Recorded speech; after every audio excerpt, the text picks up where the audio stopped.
So CLG has been doing their weekly Run It Thursdays, and that's been going pretty well. I mean, you tune in some hype action, you have Punk, you have Item and stuff like that on the East Coast that you can see all the time. Then on the West Coast, you have people like Jock, Chris CCH, Dr. African was actually in it this past Boy. week and stuff like that. So, top talent on each side. One of the things that they're actually doing with this tournament though is they're not doing your standard, double elimination bracket leading all the way up to top 8. They're actually doing a round robin. And whoever are the top 8 that comes out of the round robin, they're the ones that are placed into the brackets of the top 8. Now, a lot of people are saying that they actually love this, and it actually kind of helps a conversation on, Perfect Legend put out a thing before where he was saying like seeding is basically um, rigging the bracket. Yeah. So that was a conversation for a while, and I was hearing some people talk about it on a podcast, TO Talks.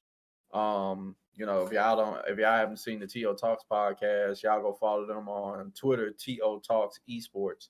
But they were talking about how, a lot of people like seeding in these double elimination brackets because you don't want to go all the way to Evo and then the first match you're fighting, like me and you go, and then the first match we're fighting each other. It's like, I could have stayed at home and did that matchup.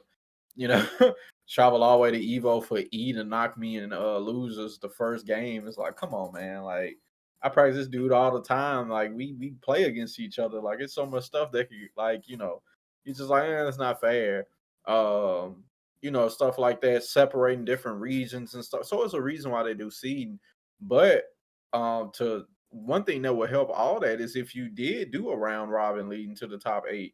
Now, the reason why they can't happen at a lot of majors is because of time and space. That's Right. something that to do a round, think of a round robin of Guilty Gear Strive at Evo with over 2,000 people.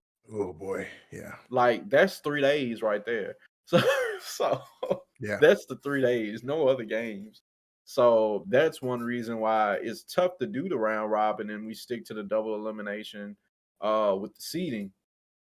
So, a lot of people in the FGC are talking about how this is a great idea. Now, one thing I'm wondering about is, you can do the round robin. This is a question. I'm not like saying like it's dumb or anything and we shouldn't do this, but like technically with double elimination, you could see why somebody should go into the losers bracket.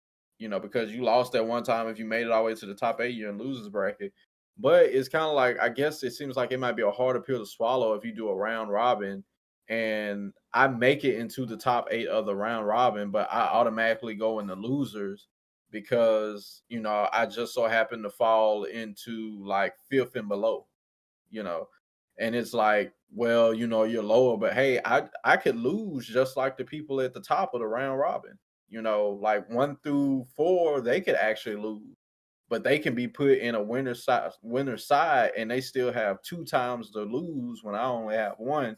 So that could be something that's like a little like, hey, is it really fair that you can throw 5 through 8 and the next time you lose is over type style when everybody was able to lose multiple times and still make it into the top 8? So that's probably a question I'll pose like on Twitter and stuff like that. But how do you feel about that idea? You doing round robins leading into top 8? Well, my position on it is like pretty simple. I kind of like my the way I look at like round robin is I've always liked the round robin way of doing things because, and like you said, like real talk, like realistically speaking, in an event where there's 2,000 plus people playing, that is not feasible. It's just not feasible. Like I think that's the round robin, that situation is a case by case basis. That is definitely not a one size fits all kind of thing, at least in my opinion. Because like you said, if like they're doing that with 2,000 people, that's the only game you're doing. Like there's no other. That's it. That's having everybody fight everybody. No way, dude. Like that. That's not. Unfeasible. Like in certain situations, I mean, if you're going to a tournament and you're saying this is a Guilty Gear Strive tournament, that's it. Okay, fine, right? But in like, I guess, that wouldn't be so bad though if you think about it that way. Why not have a tournament that's completely dedicated to one game. You know, now you know whatever you don't have to, when you walk in the building, you know that every single person there is either there to do one of two things, one of three things. They're either there to organize the tournament, they're there to spectate, or they're there to play. And they're there to play your game. You don't have to be like, hey, what game you play? I don't need to ask what game you play. I know what you're here to do. I know what game you're here to play. You know, um, so I have always kind of liked the round robin because first off, like going 0 and 2, like you said, like I could have done that matchup at home, like just to go there and get 0 and 2 and then go home, or go play casuals or whatever. Like I don't. There are people that I'm not going to get a chance to play against. There are people that I would like Yeah. to test my skills against that I'm not going to get I may or may not get a chance to play against. So at least in a round robin, you're contractually obligated to play against me. You have to play against me in order to advance. Yeah, So that's one thing that would be great about like the round robin type thing is like it's a better experience for the people who know that they're probably not the best. Like, hey, I could come to a tournament, pay all this money, and not only do I get the experience, the atmosphere, and the ambiance of just being at a tournament in general, but I know I get to play like everybody that's here. Like I can play hmm a Daigo, I could play a Punk, I could play a Hatashi, I could play a Mina RD, a Rob T. I could play everybody, exactly. So it's a better experience for everybody who literally wants to come there and play a game. And your first match you lose to Jimmy Bucket Hat 5-4, and then the next one you lose to Tim Strong Thumbs 6-6-6-1. Jimmy So Green Bean. but Jimmy Green Bean, he basically ran out of the tournament, so he didn't count. He was too scared. If everybody don't know who Jimmy Green Bean is, just watch one of the latest skits on TVFGC. He basically was too terrified to stay in the FGC. Acoustics ran him off. God. But yeah, that would like you said, that would be a great experience. I get to play everybody here. It's a heck of a time. You know. Yeah, I think that's one of the because like you come there for like you come there to play and like that's what you're there to do. So you should get to play as all with like in the tournament. I feel like you should get like all the experience playing every single person. I mean, like I said, if the tournament is just for one game, then I think like that's fine. Like we all know what we're here to do. We're all here. We know coming to the tournament knowing we're going to have to play every other person here. I have no problems with that because I want to get better at the game. Like what if like there's somebody here at the tournament that I could possibly play against that maybe makes it to like winners circle, winners quarterfinals or whatever, but I get knocked out round one, like in the I lose once, and then I'm in losers bracket, and then I lose again. I might not get a chance to play that person. I might not get a chance to ask that person any questions. Like we might not be in the same place at the same time. Like I have to know for certain where that person is. What if I've never heard of this person before? What if they have some knowledge to impart that they could have given me while we were playing together, and we're never going to get that opportunity? Like you're putting yourself in a situation where a really good learning situation where you can be like, hey, what do you think I did wrong during that match? How can I get better? And you have so many opportunities to learn when you're getting so many different perspectives on what you're doing wrong, what you're doing right, what the other player might have found that you were doing that they just kind of like just ran over you with, or in like the reversal, like what they thought you did right and they were just like, I there's nothing I can do about that. You need to do more of that. Do that more. Do that more. Do this less. Work on. I'll just take a sidebar right here. People saying work on your neutral. People out there who say that work on your neutral, do you not know that not everybody knows what that means?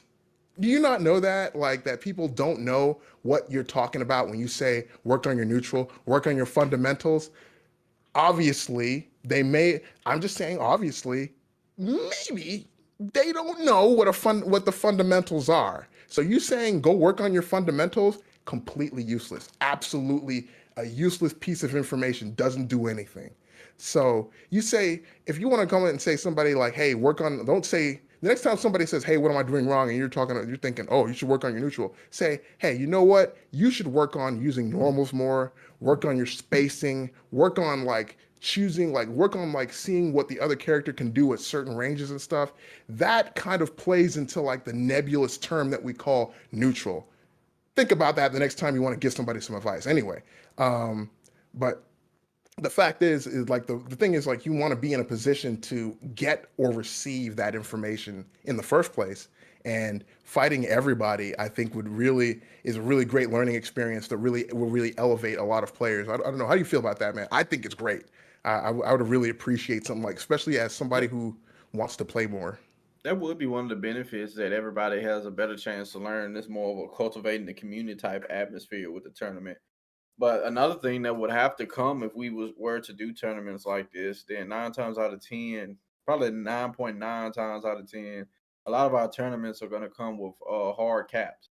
You know, Mm. there's Yeah. no, hey, many people come in here as you can. Like, no, it especially for like locals and stuff. Like, bro, we Hmm. only got like 10 hours here. Max is only going to be like 20 people in this bracket. You know, so that's one thing. So that's one of the things that it would be great to come in and just be like, oh, okay, everybody can fight everybody. We can cultivate a community. Everybody can learn. Everybody can grow. But I think that's where like your friendlies would have to come in and is that what they call it? Yeah. I'm Friendlies. Yeah. blanking. Yeah, your Yeah. friendlies would have to come in. I'm blank for some reason. But Oh, you got. your friendlies would have to come in because there would be hard caps on the legit tournaments because it's Mhm. like we just could not have all of y'all coming in here. So there would be a negative of it that, hey, technically you're not guaranteed to be able to play in this tournament. I mean, the most a lot of y'all can do is just come in and do friendlies. So I mean, it's just something because unless somebody's willing to just be like, hey man, we doing a two, we everybody come in, you know what I'm saying? Ain't no hard caps. We doing round robin in the top eight. We gonna be here for a week playing games, you know. So yeah, it would that would be a con of it for like bigger tournaments or even like your locals and stuff. It would have to be a Yeah. hard cap. So it Yeah. might as well be like people are saying, like it might as well be an invitational if we're gonna do it this way. Oh yeah. Like so it just seems like we're kind of just stuck like Chuck in this situation of like I mean, one way is cool and it would be great and stuff like that, but we ain't got the time. And the other way is not as cool. You know, it's certain people say have their different opinions about it and stuff like that. Speaking of Hmm. double elimination, but that's the best thing we could do for the community. And I mean, that would actually show. I mean, that's another way of showing like you're the best of the best. Round robins could show you the best of the best because I came out on top in a King of the Hill style theme and then made it the top eight and continued to win. But I mean, double elimination, like, look, you only got twice Yeah. all day.